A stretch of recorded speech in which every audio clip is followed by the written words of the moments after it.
समस्त NIOS DElEd साथियों का स्वागत है आपके अपने YouTube channel MKS teaching point में। वैधता को लेकर के कोर्ट आर्डर जारी, आ गई बड़ी खबर। आर्डर का विस्तृत विश्लेषण करेंगे, क्या कुछ निष्कर्ष निकल कर आ रहा है NIOS डीएलएड साथियों के लिए आपको अवगत कराएंगे। निवेदन करेंगे आप वीडियो को अंत तक ज़रूर देखें और वीडियो को सभी साथियों तक शेयर करें। जो साथी चैनल पर पहली बार विजिट कर रहे हैं तो कृपया चैनल को सब्सक्राइब कर लें और बेल आइकन प्रेस कर लें, जिससे नेक्स्ट अपडेट जो भी आप तक शेयर की जाए वो आसानी से पहुंच सके। सर्वप्रथम साथियों, हम जानेंगे आखिर ये क्या याचिका है और इससे NIOS डीएलएड के अभ्यर्थियों को लेकर के क्या निष्कर्ष निकल कर आ रहा है। ये याचिका का वो महत्वपूर्ण आदेश है जिससे स्पष्ट होगा आखिर इस याचिका में क्या कुछ निष्कर्ष निकल कर आ रहा है। ये आदेश है 20/12/2023 का। अगर हम बात कर लें स्पष्ट तौर पर, यहाँ पर अगर आप देखेंगे इस याचिका में जिन उम्मीदवारों को प्रतिवादी संख्या 7 से 19 के रूप में वर्गीकृत किया गया है वो चयन प्रक्रिया में आगे बढ़ने के लिए अयोग्य हैं, जिसे 30/10/2024 के विज्ञापन द्वारा प्रकाशित किया गया है, क्योंकि उनके पास NCT मानदंडों द्वारा निर्धारित अपेक्षित योग्यता नहीं है। यानी 2 साल का डिप्लोमा कोर्स पूरा करने पर डीएलएड योग्यता प्राप्त करने की जो यानी 2 वर्षीय डिप्लोमा है वो योग्यता नहीं है। ये याचिकाकर्ताओं की ओर से मांग की गई है। आगे विद्वान वरिष्ठ वकील श्री संघर्षों ने कहा कि प्रतिवादी संख्या 7 से 19 के पास पाठ्यक्रम के माध्यम से प्राप्त 18 महीने के डीएलएड के डिप्लोमा ही है, यानी NIOS डीएलएड डिप्लोमा है, और माननीय सर्वोच्च न्यायालय के नवीनतम निर्णय के अनुसार वह चयन के लिए अयोग्य हैं।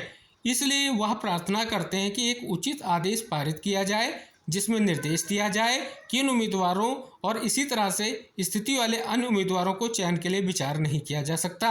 यानी सुप्रीम कोर्ट का जो 28/11/2023 का फैसला है उसका पालन करते हुए इन उम्मीदवारों को जो ये ऑनगोइंग भर्ती का प्रोसेस है, जो विज्ञापन यहाँ पर अगर आप देख रहे हैं भर्ती का 30/10/2023 को जारी हुआ है, उसमें इनको सम्मिलित ना किया जाए, क्योंकि 30/10/2023 का जो विज्ञापन था और 28/11/2023 को फैसला आया, वो यहाँ पर कहीं ना कहीं याचिकाकर्ताओं ने सीधे मांग की कि NIOS डीएलएड अभ्यर्थियों को अब सम्मिलित न किया जाए सुप्रीम कोर्ट फैसले के अनुसार। और इस परिप्रेक्ष्य में उन्होंने ये भी कहा कि स्पष्ट तौर पर कहीं ना कहीं एक महत्वपूर्ण निर्णय लिया जाए, इसके परिप्रेक्ष्य में उन्होंने ये याचिका दाखिल की। आगे विद्वान AG श्री ND चुलई ने कहा कि चयन प्रक्रिया पहले से ही चल रही है, इसलिए इस स्तर पर किसी अंतरिम आदेश की आवश्यकता नहीं है। यानी कोर्ट से मांग की गई कि एक आदेश पारित किया जाए जिस आदेश में ये स्पष्ट हो कि NIOS डीएलएड अभ्यर्थियों को सम्मिलित न किया जाए। लेकिन अगर आप यहाँ पर देखेंगे कहीं ना कहीं स्पष्ट तौर पर जो ये महत्वपूर्ण निष्कर्ष निकल कर आएगा, इसके लिए ये अहम हो जाता है कि यहाँ पर कहीं ना कहीं प्रतिवादियों में आपके कहीं ना कहीं स्टेट को भी बनाया गया, तो कहीं ना कहीं स्पष्ट तौर पर AG के माध्यम से ये स्पष्ट किया गया कि जो चयन प्रक्रिया वो पहले से चल रही है, यानी जो सुप्रीम कोर्ट का फैसला आया है उससे पहले से चल रही है, तो इस स्तर पर किसी अंतरिम आदेश की आवश्यकता नहीं है। पक्षों के वकीलों की सुनवाई के बाद इस स्तर पर कोई अंतरिम निर्देश देने की आवश्यकता नहीं है, ये इंगित कराया गया। लेकिन यहाँ पर कोर्ट ने निर्देश दिया कि जो प्रतिवादी हैं वो अपना हलफनामा दाखिल करें।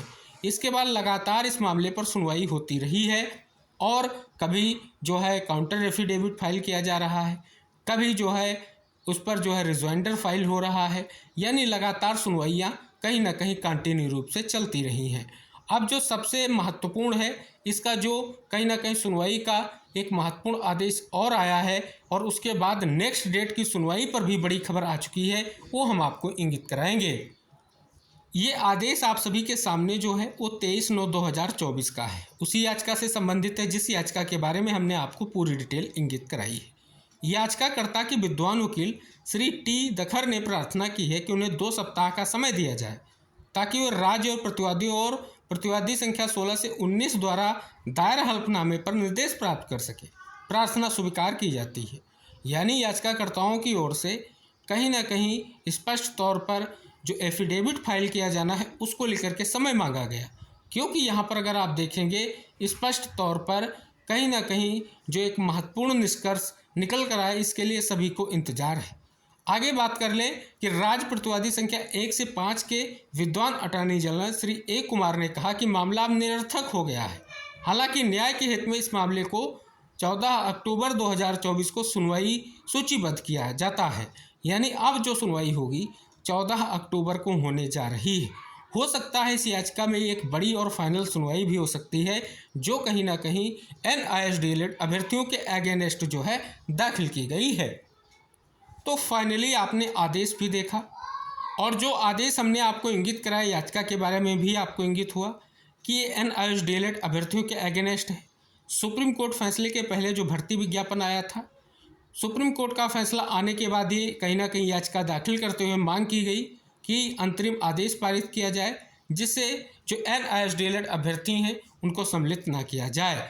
लेकिन अगर हम बात कर लें, अभी तक NIS DLED के लिए जो कहीं ना कहीं एक बड़ी खुशखबरी है, क्योंकि कहीं ना कहीं अभी तक उनके अगेंस्ट कोई भी फैसला नहीं आया है। अब जो ये सुनवाई होगी, क्या फैसला आएगा, ये सभी को बेसब्री से इंतज़ार है। तो फिलहाल 14 अक्टूबर की जो सुनवाई होने जा रही है बहुत ही महत्वपूर्ण है। जो सुनवाई का निष्कर्ष होगा वो हम आपको ज़रूर इंगित कराएंगे।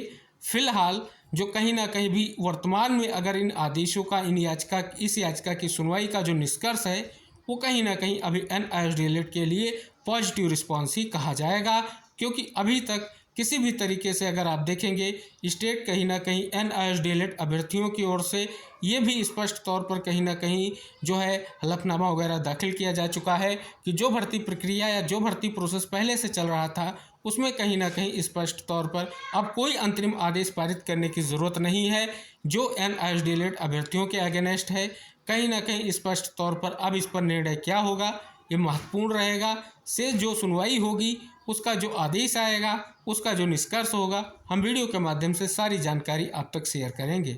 समस्त हमारे जो साथी हैं उनसे एक ही निवेदन रहेगा कि चैनल को जरूर सब्सक्राइब कर लें और बेल आइकन जरूर प्रेस कर लें, जिससे जो भी महत्वपूर्ण अपडेट आप तक शेयर की जाए वो आसानी से पहुंच सके। और साथियों, ऐसे ही महत्वपूर्ण अपडेट हम आप तक शेयर करते रहेंगे, क्योंकि जो आप सभी लोगों का प्रयास है, अब देखेंगे ये आपका कहीं ना कहीं एक महत्वपूर्ण आदेश है। इसके बाद आप देखेंगे सुप्रीम कोर्ट में भी आपकी लगातार जो है वैधता को लेकर के प्रयास किया जा रहा है, जिसमें समीक्षा याचिका एक्सेप्ट हो चुकी है और समीक्षा याचिका पर जो है ओपन कोर्ट में अब बहस होनी है, जिसकी टेंटेटिव डेट 5/11/2024 है।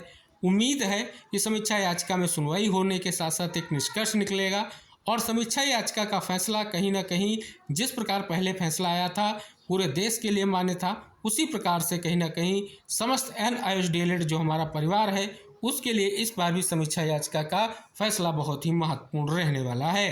तो आप इस महत्वपूर्ण जानकारी को जरूर शेयर करें और चैनल से जुड़े। मिलते हैं नेक्स्ट अपडेट के साथ, तब तक के लिए टेक केयर, बाय बाय साथियों।